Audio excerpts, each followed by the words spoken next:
Hello, welcome to today's edition of Cracking the Cryptic. Now I'm excited today because I've decided to delve into the archive of Bastien Vial-Jaime's blog. His puzzles are always a massive treat to solve. I think he's one of the very, very best setters of Sudoku in the world. So I've no doubt this will be high quality, but it might be a long video because his puzzles can flummox me. He's one of those setters that makes me feel stupid, and actually that's, it's nice in a way to be challenged like that, so long as it's not every time. Now you'll see in the grid here is a diamond. Now that's because Bastien has called this Diamond Sudoku, and it's a variant that he invented. And what are the rules of Diamond Sudoku? Well, along the edge of the diamond here, you'd have to have 4 different digits, and whatever those digits are, let's imagine they were 1, 2, 3 and 4, just for the 2, 3 and 4. Then you'd have to have a 1, 2, 3 and 4 on all sides of the diamond. So the numbers 1, 2, 3. So on this edge we'd have to have 2, 3 and 4. Let's do that so that it doesn't clash. And then this edge we'd now have to have 1, 2 and 3 in a way that doesn't clash, etc. So they are the rules, and in a minute I'm going to have a go. Just to mention, those of you who sponsor us on Patreon for the extra content there, well, thank you very much, obviously, but those of you who are $3 a month patrons will be waiting for the video of how to solve this month's puzzles. There were 4 puzzles this month, and that video will be coming out in the next couple of days, so look out for that. And with that, I'm going to have a go at this. Now don't forget, if you want to have a go, click on the link under the video. That will take you to this web page where you should be able to play along. Now I've got off to a good start. Look, there are 1s and 3s on the diamond, so that presumably is going to be useful knowledge. No, I thought 7s as well. We can't quite pencil mark. 6s must be in one of those 2 squares.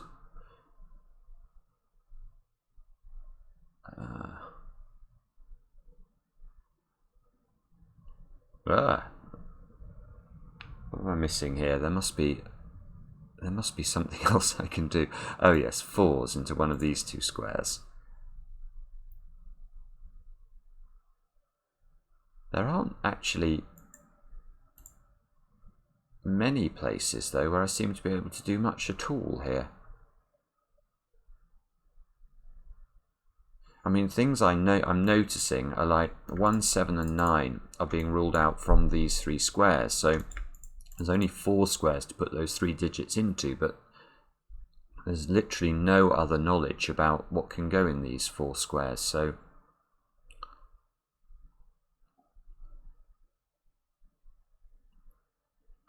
right, good grief. I think I'm going to have to think about this a bit harder.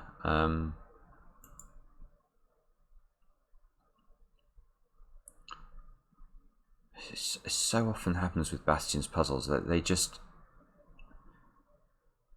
he has an idea that he embeds into them, and until I spot it, I'm just left feeling completely dim. There's the same digits in column 5 as in row 5. Now, is that meant to be telling me something?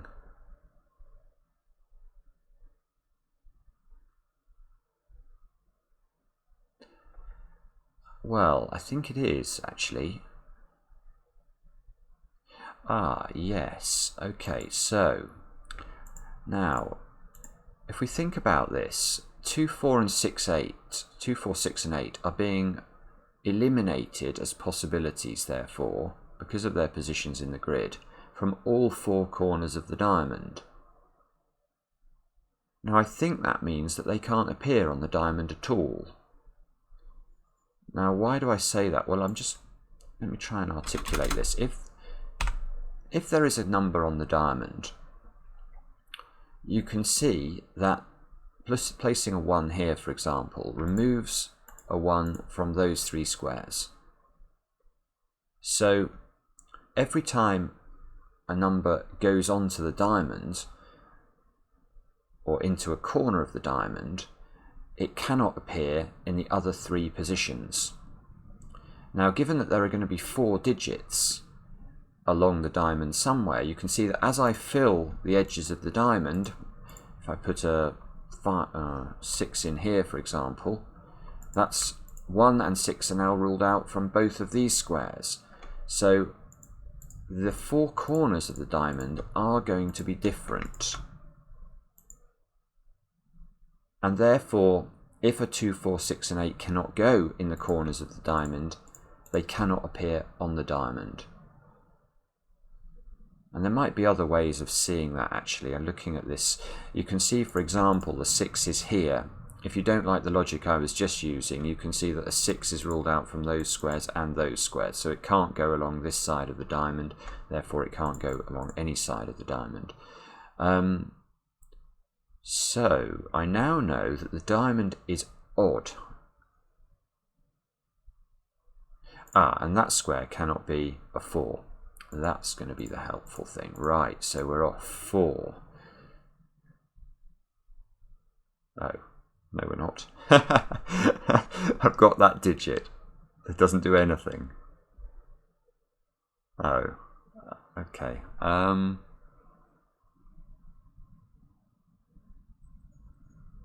Well, actually, if we know that this square is odd and we've got a 3, 5 and a 9 in the column, look, this square can only be a 1 or a 7.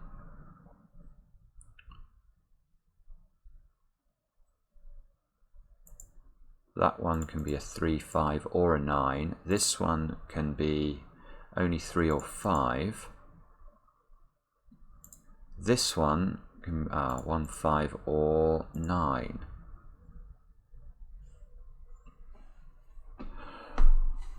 Right, okay.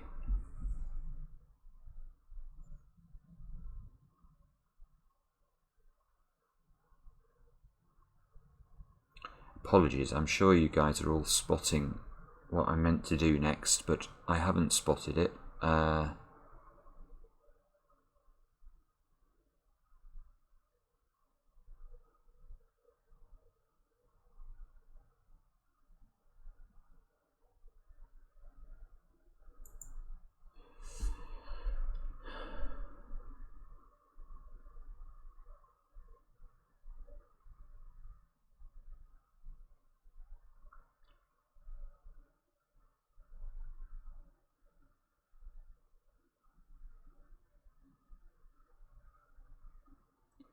Well, let me just experiment a bit with this.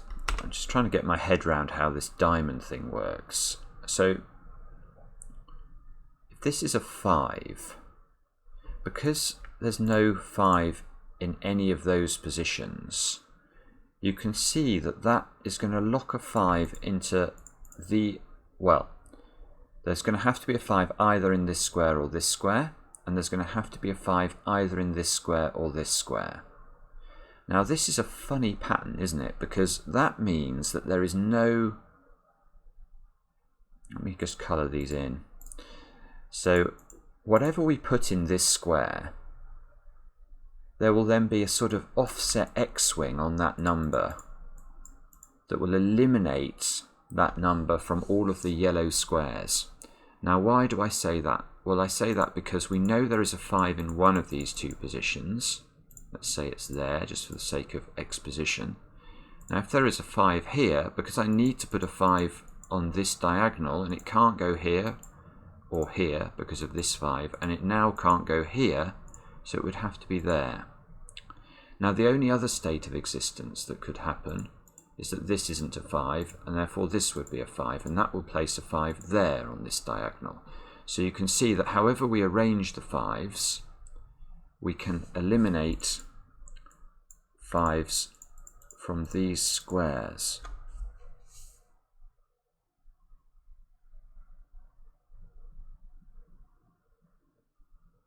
Now, I'm just wondering whether I'm meant to appreciate something as a result of that logic.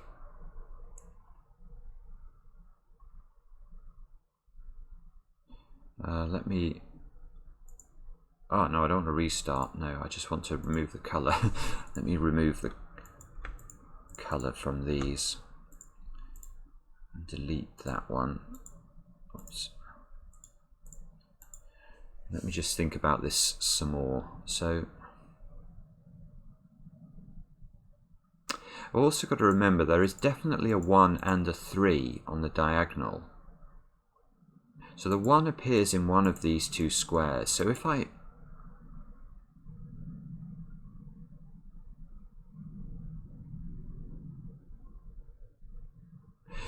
here's an idea. Here's an idea.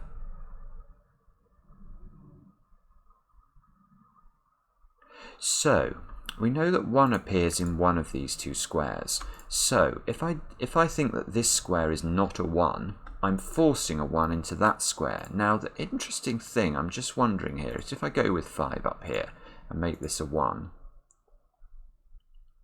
is it now true to say that these two squares are a 1-5 pair? And I think it clearly is. Because I know there must be a 1 and a 5 on this diagonal, and I know this can't be a 1 or a 5, and this can't be a 1 or a 5.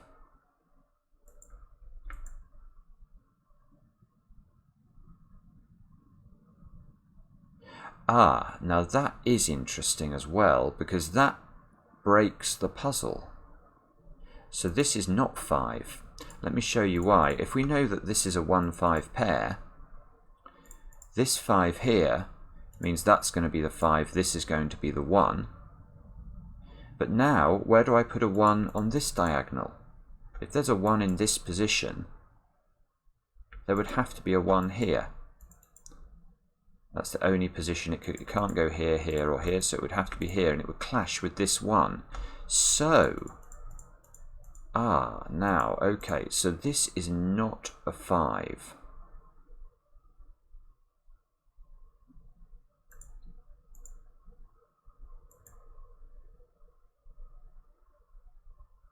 I'm just going to try it again with 9, just because I can see that I like the idea of getting these 1-9 pairs opposite the numbers that I put in there. So can we do anything with this? The idea is to force this, if we can force this to be a 1 again, we're home and hosed.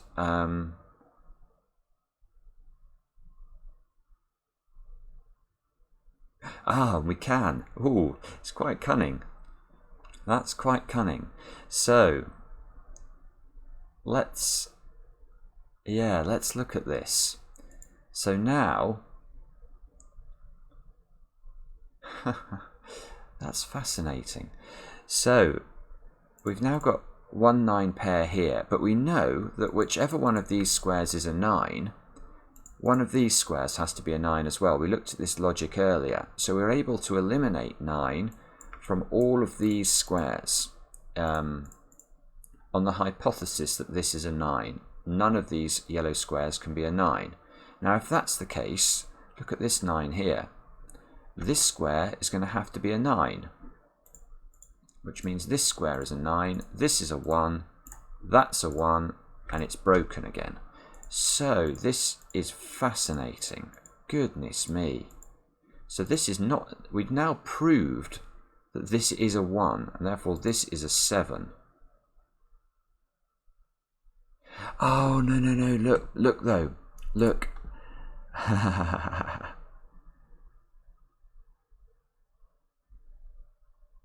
That is true, but I think, look, if we go down here and guess 9, I shouldn't use the word guess, it's not really a guess, but if this is a 9, we force the 3 here.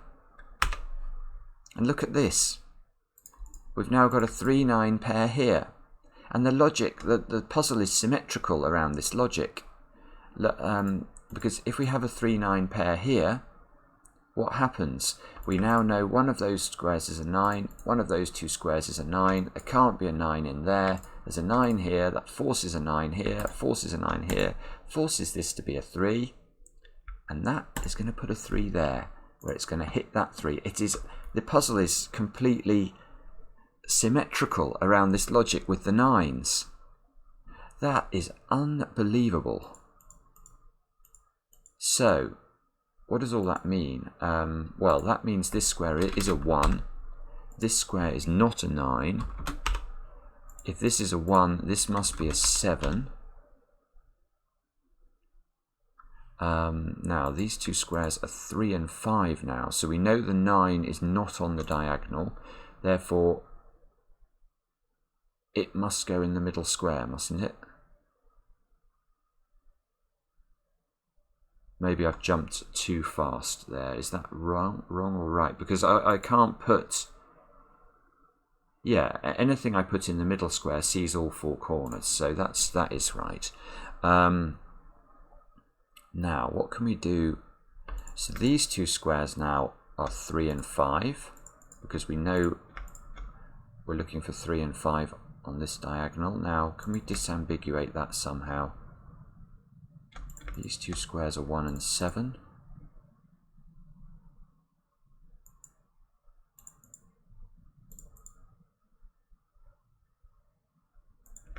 Must be a 1 in one of those squares. 1, 3, 5.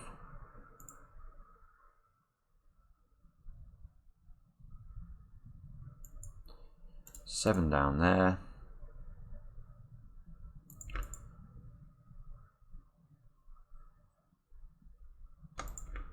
These 3 squares are 3, 5 and 7, so we'll label those up. Oops, 3, 5 and 7. The fact this can't be a 7 means there's a 7 in one of those two positions. The fact this can't be a 5 means there's a 5 in one of those two positions. Ah, got a 5 there. Should have just spotted that immediately. Don't see the wood for the trees. There we go. So 3's out, 5's out, 1, 7 here. These two squares have got to be, well, now this can't be 3, so 3 is forced upwards. That fixes the 3, 5 and the 7. That fixes the 5 below. Maybe we're actually, that was the thing we needed to spot. These two squares have got to be 1 and 5 now. There's a 5 up there. So that's 5, that's 1, this is 1, this is 7, this must be 7, and this must be 3. Wow, okay, so we get the 3 and the 1 in the centre as well. This has got to be a 7. That's got to be a 5. These two squares have got to be 2, 6. My goodness. Now this is a 7 down here. That's just normal Sudoku. That's a 7 over on this side.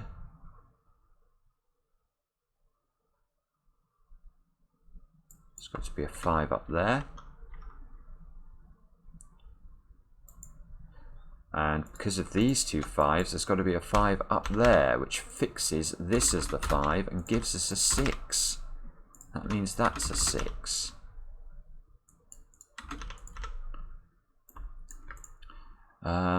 Now, what next? I feel like 3s. We should look at 3s. Yes, 3s. That's a 3 as well. This is a 3. Is that all the 3s done?